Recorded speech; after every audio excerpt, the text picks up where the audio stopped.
ಉಗ್ರರ ವಿರುದ್ಧ ಆಪರೇಷನ್ ಸಿಂಧೂರ ಯಶಸ್ವಿ. ದೇಶಾದ್ಯಂತ ಬಿಜೆಪಿಯಿಂದ ತಿರಂಗಾ ಯಾತ್ರೆ. ಇಂದಿನಿಂದ 10 ದಿನಗಳ ಕಾಲ ತಿರಂಗಾ ಯಾತ್ರೆ. ದೇಶದ ಎಲ್ಲಾ ಕಡೆ ತಿರಂಗ ಯಾತ್ರೆ ನಡೆಸಲು ನಿರ್ಧಾರ. ಆಪರೇಷನ್ ಸಿಂಧೂರ ಯಶಸ್ವಿ ಆಗಿದೆ ಅಂತ ತಿಳಿಸಲು ಈ ಯಾತ್ರೆ. ಸೇನೆ ಮತ್ತು ಮೋದಿ ಸರ್ಕಾರದ ಸಾಧನೆ ತಿಳಿಸಲಿಕ್ಕಿದೆ ಬಿಜೆಪಿ.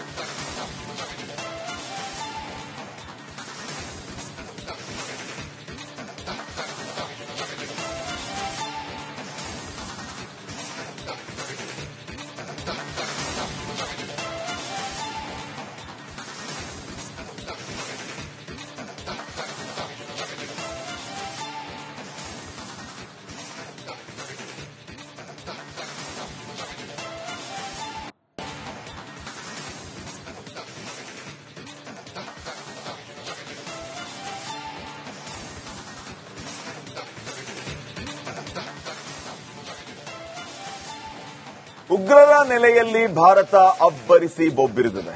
ಒಂದು ದಾಳಿಗೆ ಮತ್ತೆ ಎದ್ದೇಳಲಾಗದಂತ ಪೆಟ್ಟು ನೀಡಿದೆ ಭಾರತೀಯ ಸೇನೆ. ಆರ್ಮಿ ಟಾರ್ಗೆಟ್ ಹೇಗಿತ್ತು, ದಾಳಿಯ ರಣರೋಚಕ ಪ್ಲಾನಿಂಗ್ ಹೇಗಿತ್ತು, ಬನ್ನಿ ನೋಡೋಣ.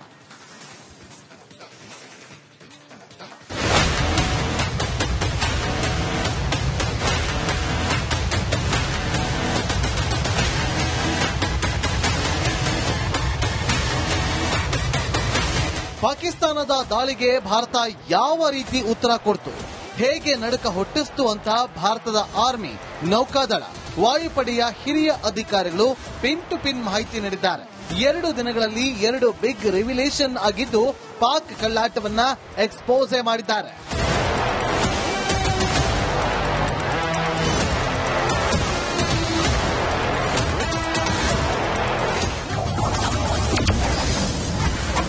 ಹೊಡೆತ 1, ಆಕಾಶ್ ಹೊಡೆತಕ್ಕೆ ಪಾಕ್ ರಕ್ಷಣಾ ವ್ಯವಸ್ಥೆ ಧ್ವಂಸ. Another highlight has been the stellar performance of the indigenous air defense weapon system like the Akash system. Here, ladies and gentlemen, I would like to mention that putting together an operationalization of this potent AD environment has been possible over the last decade due to unwavering budgetary and policy support provided by the Government of India in acquiring state-of-the-art equipment and weapon systems. ಹೊಡೆತ 2, ಪಾಕ್ ವಾಯುಪಡೆ 20% ಸೌಕರ್ಯ ಭಸ್ಮ. हमारी airfields हर प्रकार से operational हैं. यही नहीं, पाकिस्तान के ड्रोन्स और वेपनाइज्ड यूएवीज से की गई हमलावर कोशिशें भी इस ग्रिड के कारण नाकाम हुई और जो बचे कुचे ड्रोन्स थे उन्हें हमारे शोल्डर फायर्ड हथियारों से मार गिराया गया. ಹೊಡೆತ 3, ಪಾಕ್ನ ರಹೀಂ ಯಾರ್ Khan airbase Dhamar. This is the strike on the Noor Khan Air Base. And you can see the effect. I'm sure most of you have seen the video. I have also picked it up from your sources only. And this is the aftermath of our strike at Rahim Yar Khan Air Base. You can see the massive crater that it has left on its runway. And you can see the pinpoint accuracy of our weapons.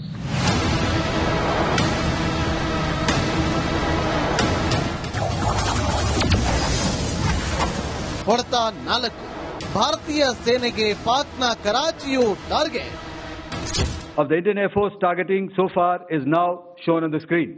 As you can see, we have targeted the length and breadth of the adversary. I'm sure most of you would have already seen the effect of these strikes.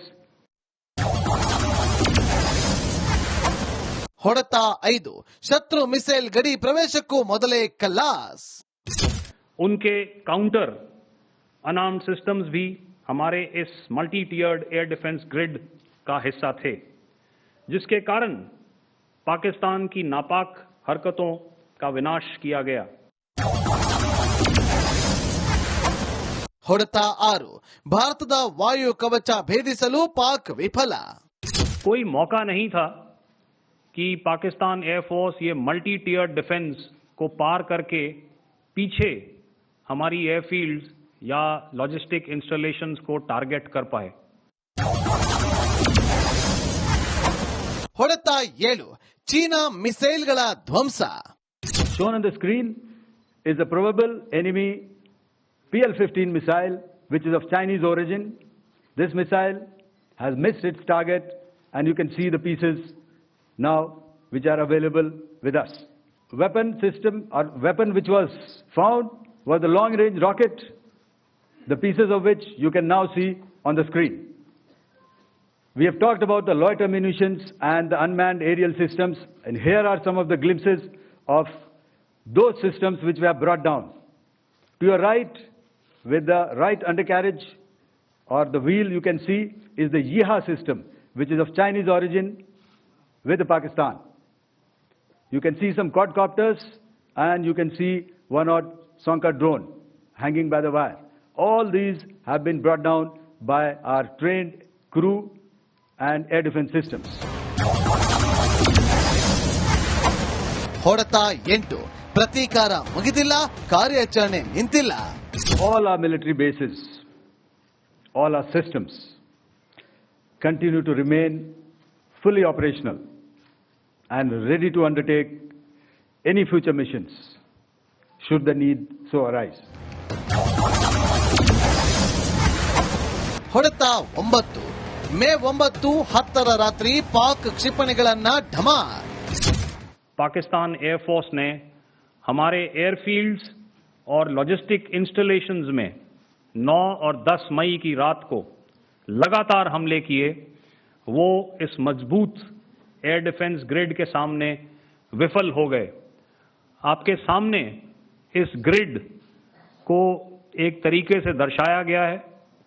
आप देख रहे हैं कि international boundary से कितनी layers, radars, counter, unmanned aerial systems, उसके पीछे shoulder fired weapons, हमारे विंटेज एयर डिफेंस वेपन्स जो कि काफी सालों से हमारी सेना में हैं. ಹೊಡೆತ 10 ಯಾಚನೆ ಎಂಬುದೇ ಇಲ್ಲ, ಶಿಕ್ಷೆಯೊಂದೇ ನಮ್ಮ ಗುರಿ. स्पष्ट शब्दों में कह देना चाहता हूं कि हमारी सभी मिलिट्री बेसेस और सारे इक्विपमेंट और सिस्टम्स ऑपरेशनल हैं और जरूरत पड़ने पर अपने अगले मिशन के लिए तैयार हैं और तत्पर भी हैं. ಭಾರತದ ಒಂದೇ ಒಂದು ದಾಳಿಗೆ ಪಾಕಿಸ್ತಾನ ಪತ್ರಗೊಟ್ಟಿದೆ. ಇನ್ನು ಅಧಿಕೃತವಾಗಿ ಯುದ್ಧವಾದ್ರೆ ಸಂಪೂರ್ಣ ನಾಶವಾಗೋದು fake. News desk, Republic Kannada.